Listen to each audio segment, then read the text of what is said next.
अभिवादन स्वीकार कीजिए ब्रजेश मिश्रा का और आप देखना शुरू कर चुके हैं द डिबेट। बहनों भाइयों, राज्यसभा के चुनाव का नामांकन आज से प्रारंभ हो चुका है।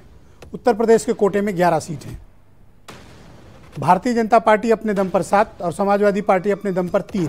बचती है एक सीट या तो फिर बीजेपी जीतने की कोशिश करेगी या फिर समाजवादी पार्टी अगर चौथा कैंडिडेट उतारती है तो इस बार चुनाव होगा। अगर बीजेपी 8वां कैंडिडेट लाती है तो, या फिर बीजेपी 8 कैंडिडेट देती है और समाजवादी पार्टी 3 देती है, तब कोई चुनाव नहीं होगा। तब निर्विरोध निर्वाचन सभी 11 राज्यसभा सदस्यों का हो सकता है।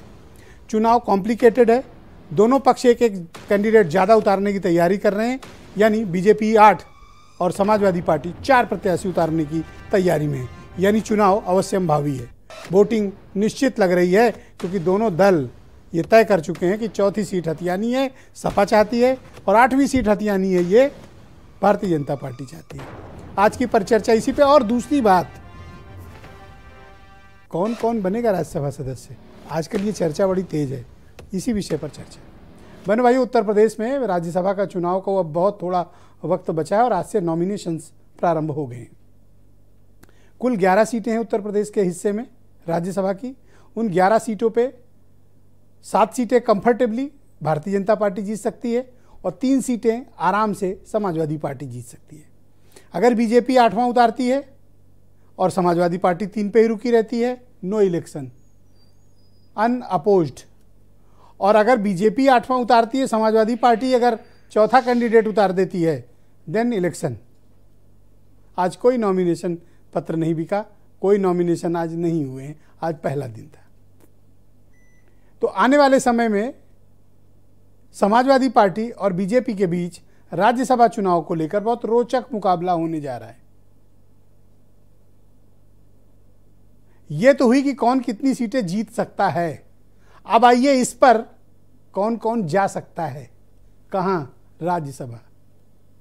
बहुत लोगों के मन बहुत बेचैन हैं, उन दिग्गज नेताओं के जो बीजेपी में हैं, उन दिग्गज नेताओं के जो समाजवादी पार्टी में हैं, जिन्हें यह लगता है कि बीजेपी ने बहुत बहुमत के साथ सरकार बनाई है, ज़्यादा विधायक जीत कर आए हैं, लिहाजा बीजेपी में भी कंपटीशन बहुत तेज है।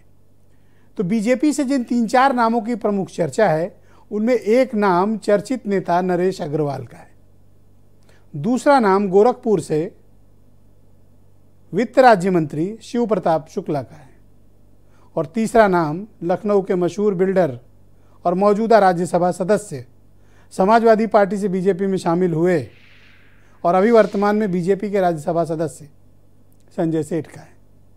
इन 3 नामों को लेकर बड़ी चर्चा है। कुछ संगठन के भी नाम है, लेकिन उनको लेकर अभी सिर्फ चर्चा है कि पार्टी उन्हें भेज सकती है। लेकिन बीजेपी के सामने लक्ष्य 2024 का है। उन्हें कई समीकरण साधने पड़ेंगे, जैसे अपर कास्ट के समीकरण साधने होंगे, ओबीसी समाज से किसी को लाना पड़ेगा और कम से कम एक शेड्यूल्ड कास्ट समाज से किसी को टिकट देना ही, किसी न किसी कैंडिडेट बनाना पड़ेगा। क्योंकि 2024 में अब अगला लक्ष्य ओबीसी और एससी वोटों को अधिक से अधिक अपने पाले में लाना, यह लक्ष्य होगा भारतीय जनता पार्टी के सामने। अब आ जाइए समाजवादी पार्टी। समाजवादी पार्टी के पास देने के लिए सिर्फ 3 सीटें और उसके डिमांड करने वाले 300, 1 अनार, या बल्कि यूं कहें 3 अनार और 300 बीमार, और उसमें भी सहयोगी अलग से गला पकड़कर झूल रहे हैं। तो अखिलेश यादव सिर्फ 3 राज्यसभा सदस्य फिलहाल भेजने की स्थिति में, अगर चौथे पर वो प्रत्याशी नहीं उतारते हैं तो ये 3 नाम पक्के वाले कौन से हो सकते हैं, क्या चर्चाएं हैं, कौन लोग जा सकते हैं इन 3 सीटों पर। आज एक नाम चल रहा है कपिल सिब्बल का। ऐसा पॉलिटिकल कॉरिडोर में ऐसा सुना गया है कि आजम खां का ये जो रूठने का दौर है, उसके पीछे कपिल सिब्बल हैं। तो कपिल सिब्बल तो सपा बस कांग्रेस के नेता हैं। क्या वो समाजवादी पार्टी ज्वाइन करके पार्टी के सिंबल पे जाएंगे, या फिर कांग्रेस अपने 2 विधायकों के दम पर उनको लड़वाएगी और सपा सपोर्ट करके उनको क्लियर कराएगी राज्यसभा, या तो ये संभावित है। डिम्पल यादव का भी नाम चल रहा है, चर्चा में है। लेकिन समाजवादी पार्टी फिलहाल शायद परिवार के किसी सदस्य को चुनाव लड़ाने से परहेज करे। कुछ मुस्लिम कैंडिडेट्स को भी जगह देनी पड़ेगी। तो दो नाम बड़ी चर्चा में हैं। इमरान मसूद सहारनपुर से हैं और जावेद अली प्रोफेसर राम गोपाल के करीबी नेता हैं और राज्यसभा सदस्य रह चुके हैं। तो अब इस तीन में एक तो कम से कम मुस्लिम उतारना पड़ेगा समाजवादी पार्टी को, ये दूसरा पसोपेश है। और भी कुछ प्रमुख नेता हैं, जैसे राष्ट्रीय प्रवक्ता IP सिंह है और भी कुछ लीडर हैं। जूही सिंह है, वो भी इस टिकट की दौड़ में है। कुछ MLC का टिकट भी चाहते हैं। कई मसले हैं इस पार्टी के भीतर। किरणमय नंदा भी अलग पूरा दम लगाए हुए हैं कि किसी तरह बड़ा सदन वो देख लें एक बारी, तो काफ़ी प्रयासरत हैं। राजेंद्र चौधरी भी चाहते हैं कि उनको राज्यसभा भेज दिया जाए। तो बहुत कुछ अभी समाजवादी पार्टी में होना बाकी है, लेकिन अंतिम फैसला अखिलेश यादव को करना है कि वो किसे राज्यसभा भेजना चाहते हैं, उनकी लिस्ट में कौन है। फिलहाल उन्होंने पत्ते नहीं खोले हैं। अब आपने सोचा होगा कि मैंने जयंत चौधरी का नाम क्यों नहीं लिया। दरअसल जयंत चौधरी 2024 का बागपत का लोकसभा का चुनाव फिर कौन लड़ेगा अगर जयंत चौधरी राज्यसभा चले जाते हैं। तो अगर एक प्रोबेबिलिटी है कि अगर अखिलेश यादव जयंत चौधरी को राज्यसभा भेज देते हैं तो बागपत की सीट रिक्त, जब बागपत से फिर प्रत्याशी कौन हो सकता है? क्या उनकी पत्नी जयंत चौधरी की, या फिर परिवार से कोई और व्यक्ति? क्योंकि बागपत उनकी फैमिली सीट है। तो जाहिर सी बात है कि 24 को बहुत वक्त नहीं है, और अगर जयंत चौधरी जाते हैं तो ये एक सीट फिर अगर रिक्त हुई तो बीजेपी के पास जितने विधायक हैं वो बड़े आराम से जयंत चौधरी की खाली हुई सीट जीत सकते हैं। या फिर हो सकता है कि जयंत चौधरी पार्लियामेंट इलेक्शन में कोई प्रॉब्लम हो जाए और चुनाव ना जीत पाएँ। तो कई इस पे प्रोबेबिलिटीज़ हैं जिन पर अभी डिस्कशन होना बाकी है।